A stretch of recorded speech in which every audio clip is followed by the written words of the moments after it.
Dear students, today we shall be dealing with karyotyping, and in this topic we will take on what is karyotyping, why it is essential, what are the risks involved while undergoing the procedure of karyotyping, then what we can diagnose during karyotyping, and what are the various steps involved in the karyotyping. So we shall be starting first of all with what is karyotyping. A karyotype can simply be defined as a photograph of the chromosomes that exist within a cell.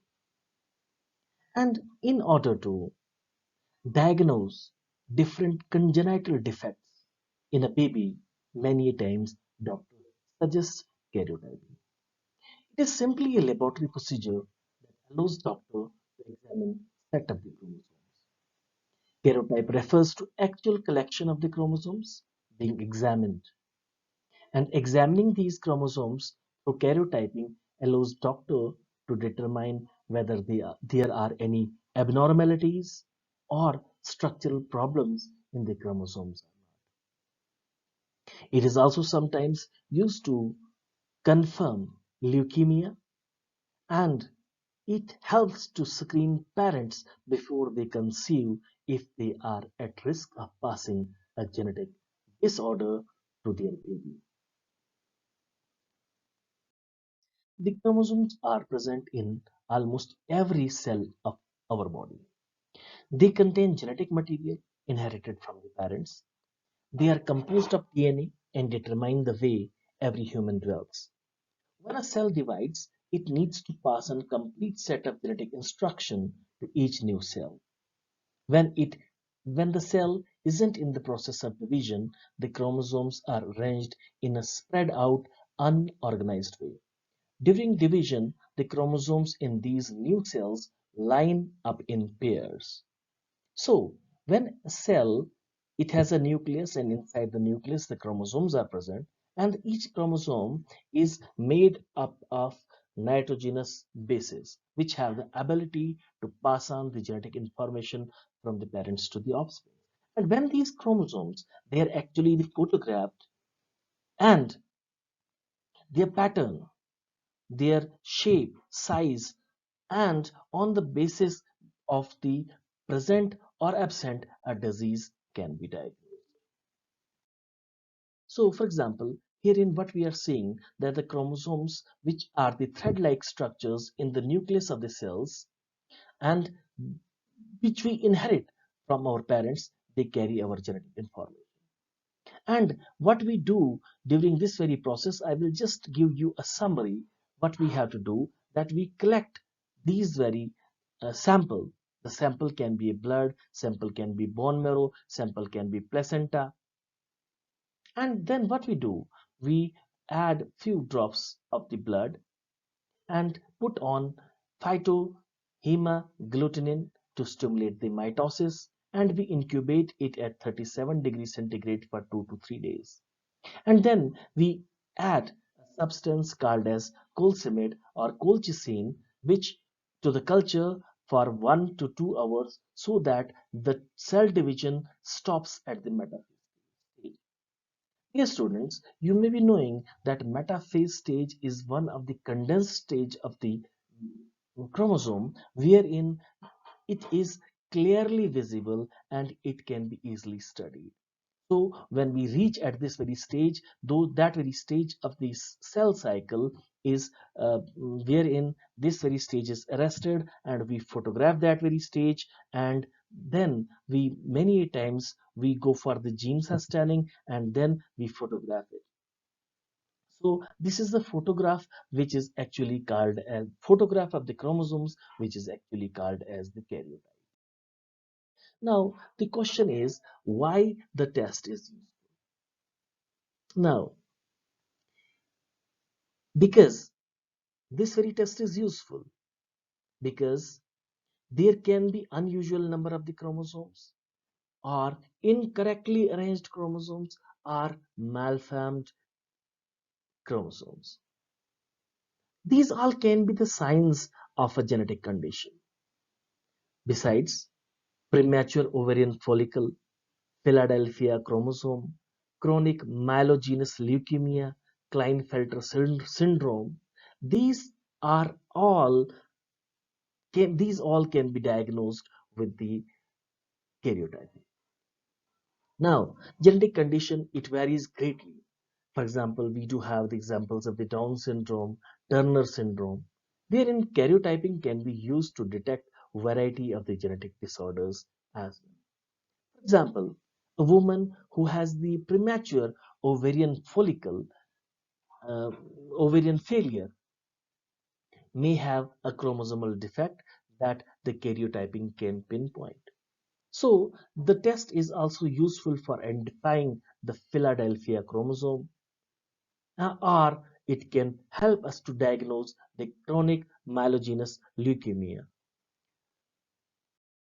This now, what are the risks which are involved with the process of the karyotyping? Now, the risks are minimal, but there are risks as well. The preparation required for karyotyping depends upon the method to take the sample of our blood cells for testing.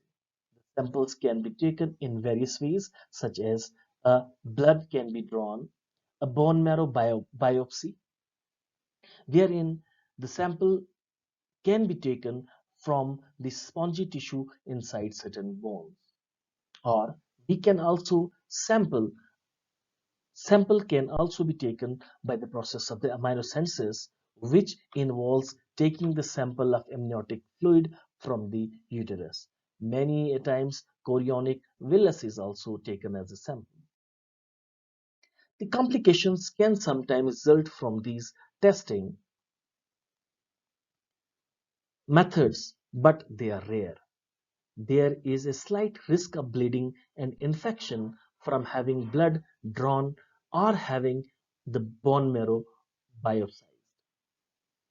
The amniocentesis carries a very minimal risk of miscarriage as well.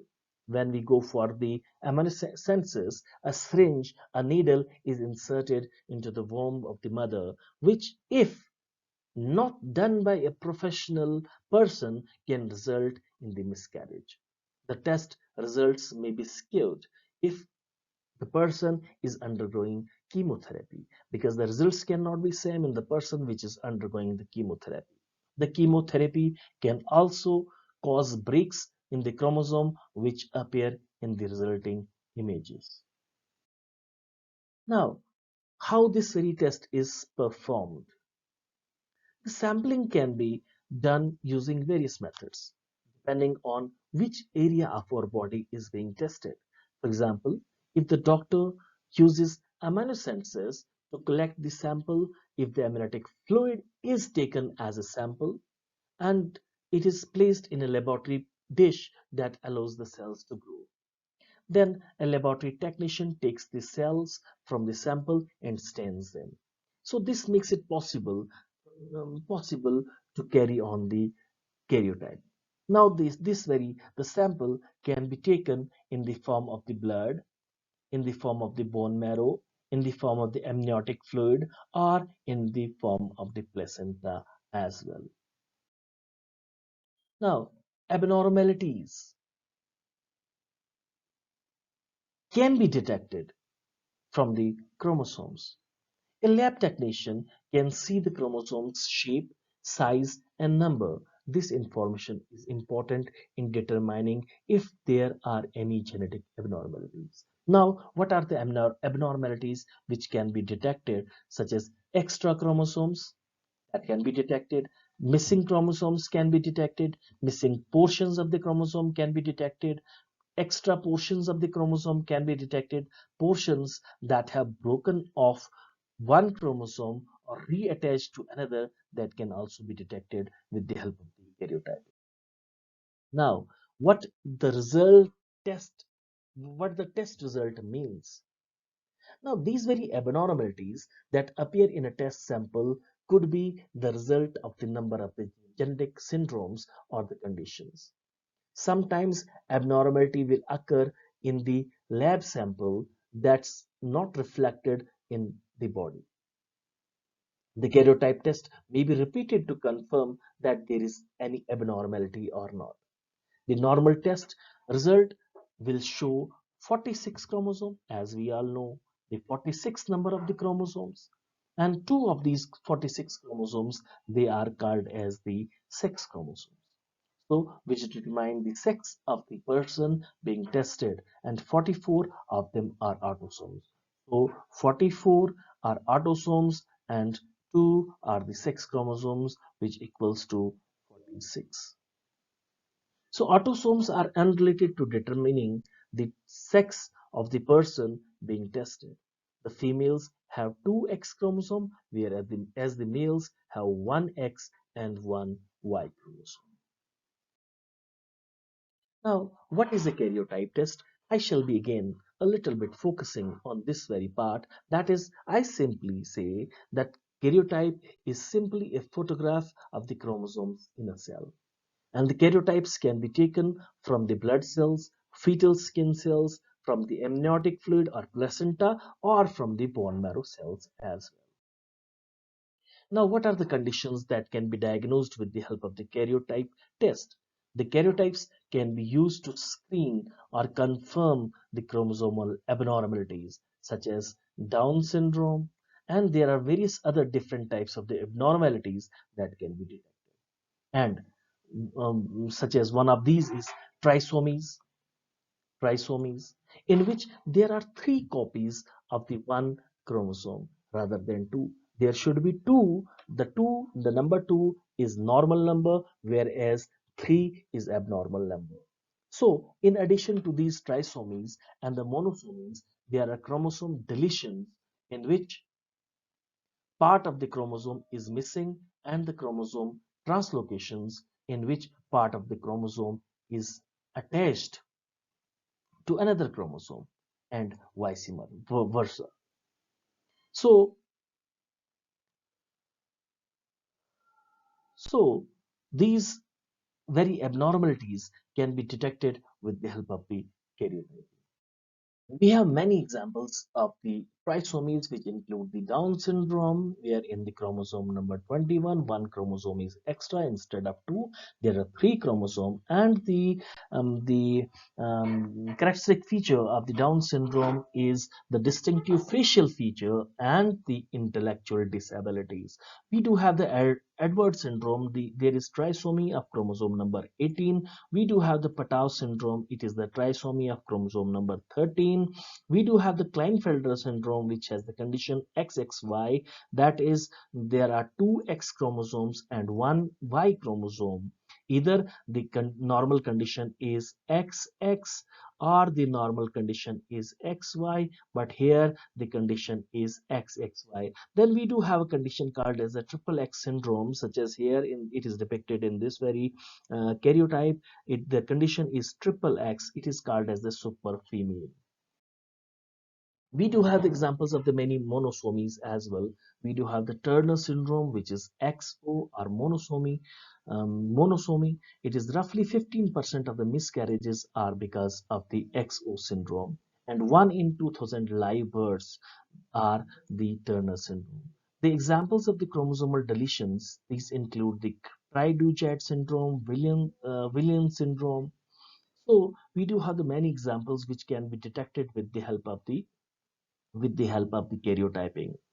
So we do have here in the chromosome this is showing that there is this very chromosome is lost. That is, there is only one X chromosome, so the condition is XO. We do have the condition wherein the missing chromosome number 5, short arm of the chromosome number 5. This is depicted by the G banding, and this very condition is Cry-Duchat. Similarly, we do have one more condition called as the Williams syndrome. Williams syndrome. So now we are coming on to the main part, that is what are the steps involved in karyotyping, or how karyotype test is done. A karyotype test may sound like very simple blood test, but it is not a simple blood test. It is actually a quite complex test, which becomes more complex after the collection because it takes very tedious procedure. It takes trial conditions to carry on this very test. Now, what is done? What is done? The first step is the collection of the sample collection, as discussed earlier as well. That the first step in performing a karyotype is to collect a sample in the newborn, a blood sample containing the red blood cells, white blood cells, serum, and other fluids. It is collected. It can also be done, this very karyotyping can also be done on the white blood cells which are actively dividing, that is, which are in a state of division, which are in a state of mitosis. So during pregnancy, the sample can either be taken from the amniotic fluid. So this is the sample being taken from the amniotic fluid, or the sample can also be taken from the chorionic fluid or the chorionic villi of the placenta. This is called the chorionic fluid. This is the chorion. So we can take sample from the blood. We can take sample from the amniotic fluid. We can take sample as the chorionic fluid. We can take sample from the bone marrow as well. Bone marrow as well. So these are the procedures by which the samples can be taken for the karyotyping. So the second step is the transport to the laboratory. So this very collection, this very sample is taken to the laboratory. It is not a simple laboratory. This very laboratory is called as the cytogenetics laboratory. So the lab in which these very chromosomes are studied, we call such a laboratory as the cytogenetic laboratory. Every hospital does not have the facility of the cytogenetic laboratory, but those very hospitals which have the specialized cytogenetics laboratory, wherein the samples are taken and the karyotypes are performed in a specific laboratory which is called as the cytogenetic lab. And then there are different equipment specially meant for the carrying out the this very karyotype. So the third step is separating the cells, that is separation of the cells. So in order to analyze the chromosomes, the samples must contain the cells which are in the active state of division. So once the sample reaches the cytogenetics lab, the non-dividing cells, they are separated from the dividing cells using the special chemicals. So we need only the actively dividing cells. So in the blood, white blood cells which are actively dividing, they are taken into account, and the most fetal cells, they are actively dividing as well. So what we need WBC and we need the fetal cells. So to carry on the process of the karyotyping, the actively dividing white blood corpuscles and the fetal cells, they are taken into account. Now, growing cells, that is, the cells are grown. So in order to have the enough cells to analyze, the dividing cells are grown in the special media or the cell culture. This media contains chemicals and hormones that enable the cells to divide and multiply. So this process of culturing can take 3 to 4 days for the blood cells, and it takes up to a week for the fetal cells. So we have to keep in mind that almost a week is taken for the fetal cells, whereas 3 to 4 days are needed for the blood cells to grow. Then important part here is the synchronization of the cells. Synchronization cells. I was talking that metaphase stage is one of the best stage which wherein these very chromosomes are in the condensed form. So the chromosomes which are long string of the human DNA. So in order to see these very chromosomes under a microscope, the chromosomes have to be in their most compact form. So they should be in a phase of the cell division which is called as the metaphase stage, wherein they are in the in the most condensed form. So herein what is done, that very chemical which is called a colchicine, which is mixed to arrest the growth of the cells at this very stage called as the metaphase stage. So in order to get all these cells to the specific stage of the cell division, the cells are treated with a chemical which stops the cell division at a point where the chromosomes are the most compact. So this very point, this very step is called as the synchronization of the cells. Then we do have the next step, that is the release of the chromosomes from their cells. So when they are in the most condensed form in the cell, so they need to be released out of the cell. So what do we do? So we watch them, these very chromosomes, under the microscope, and we want them out of the WBCs. So what we do, we treat these WBCs with a special solution that causes them to burst. So by bursting, these very chromosomes come out of the cell, and taken on the microscopic slide, the leftover debris is segregated, is just separated from the white blood cells, and it is washed away. So leaving only the chromosomes stuck on the slide. So we need only the chromosomes which leave on the slide, and rest is washed out. So the next step is, now these chromosomes which are present on the slide, we have to stain them. So there are two techniques of this staining. The first technique which we need, which we mostly carry on in each and every laboratory, we call it as a cytogenetic technique. It is a conventional technique, rightly it from the beginning. So now why we are going to stain them? Chromosomes, these are generally naturally colorless. And in order to tell that one chromosome, in order to differentiate one chromosome from the other chromosome, we need to dye them with the special dyes. And mostly it is a Giemsa stain, Giemsa dye, which is used to dye the chromosomes. And the Giemsa dye, it stains the region of the chromosomes that are rich in the bases, that is adenine and thymine. When stained, the chromosomes look like the strings with the light and the dark bands. The photograph I shall be showing you just after this very slide, that what happens this when this very chromosome, for example, this is a chromosome. So when these very chromosomes are dyed, there are specific A and T rich sites which take up the stain, and they are darker than that of the other, which are light stained. So some of the proportions of the chromosomes, they are light stained, and they are some of the portions of the chromosomes are dark stained. So chromosome abnormalities that cannot be resolved by the G banding may be discovered by another now improvised technique, that is called as the molecular cytogenetic technique, which is mostly known by the name of the fish. FISH. Now, what is this fish? This is fluorescence in situ hybridization. So that is why it is called as the fish. FISH. So fluorescence in situ hybridization. Mostly the technique which is needed, which is used in staining the chromosomes, it is the G banding. But nowadays, more improvised technique, that is the molecular cytogenetic technique called as the fish, that is fluorescence in situ hybridization, that is also used. So that the abnormalities which cannot be detected by the conventional technique can be detected by this very more improved technique called as the fish.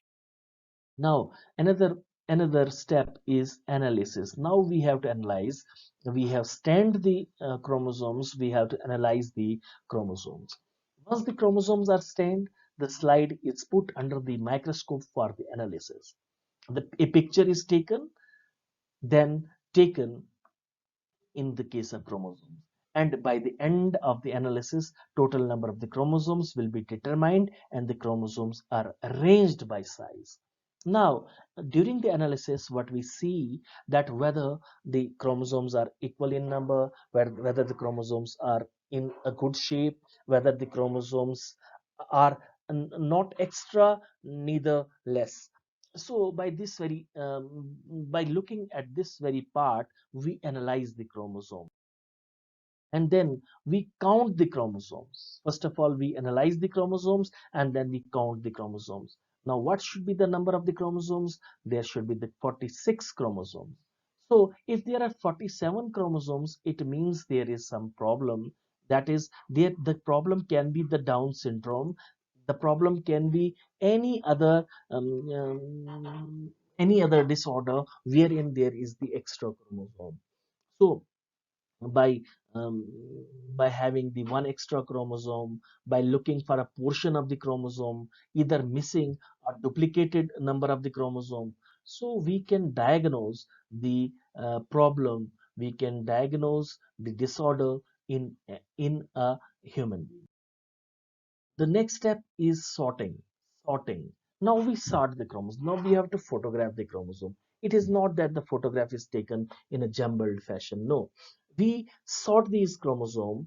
The um, uh, the sorting is done on certain basis.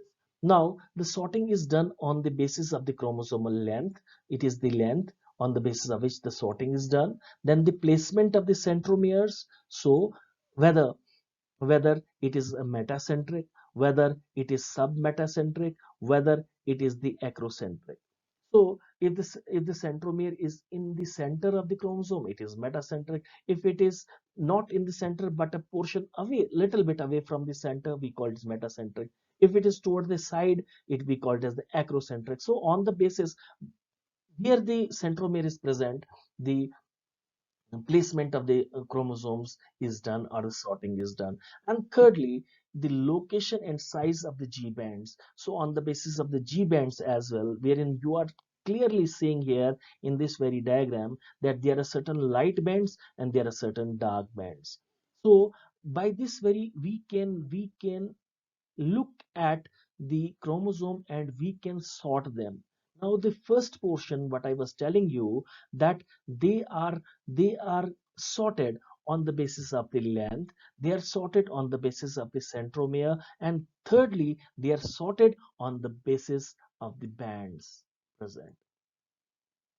So chromosomes are divided into 7 groups. Now, the chromosomes pairs are numbered from the largest to the smallest. That is, the largest is the chromosome number 1 and the smallest is Y, and that is the sex chromosomes. And there are 22 pairs of chromosomes called as the autosomes. So the 22 pairs, we call them as the autosomes, and the rest two, that is, in the case of females, it is XX, and in the case of males, it is X and Y. We call them as the sex chromosome. So the one portion that is the 22 chromosome, these are the autosomes, and these two are the sex chromosome. Now what I was telling you, that when we sort the jumbled chromosomes photographed in a fashion, and then we arrange them on the basis of the length, on the basis of the centromeric position, on the basis of the bands, then we organize them. This actual photograph after sorting, we call it as the karyotype. Now, it is pertinent to mention here also that we divide the chromosomes into seven groups. That is the group A to G. That is A. This is now this very group, that is chromosome number 1, 2, and 3. They belong to group A, and we do have the 4 and 5. This belongs to the group B, and we do have the group C, which is 6 to 12. This is the longest. You should be keeping in mind that the group C is the largest group. And then we do have the group D, which contains about the 13, 14, and 15 chromosomes. So you have to memorize the groups. That is, A group contains 1, 2, 3. Group B contains 4 and 5. Group C contains 6 to 12. Group D contains 13, 14, and 15 chromosomes. Group E contains 16, 17, and 18 chromosomes. Group F contains 19 and 20, and last group, that is G, it contains 21 and 22 chromosomes. So so this is called as sorting up. So in this very picture, what we are saying, that this is the male karyotype, This is the male karyotype wherein we are seeing 22 autosomes and X and Y chromosome. The Y chromosome is the smallest of all the chromosomes, where in the female karyotype we are seeing that there are two X and X chromosome besides 22 autosomes. And this is what I was telling you, that this is the photograph which is more powerful, more improved than that of the G banding. In the G banding, what you see only dark and the light bands based on the stain, that is the gene sustain taken by the chromosome. Now here in what we are seeing, this is the fluorescence in situ hybridization technique. We get such kind of the photograph which wherein we can detect abnormalities or disorders in a very improved way, and we can detect abnormalities which cannot be detected by the conventional karyotyping. So this was all about the steps involved in the karyotyping, what karyotyping is, why is it useful, what are the risks of the karyotyping. So I hope that you must have understood what karyotyping is, and it is my request to you all to subscribe and like my channel, that is Biolearnia.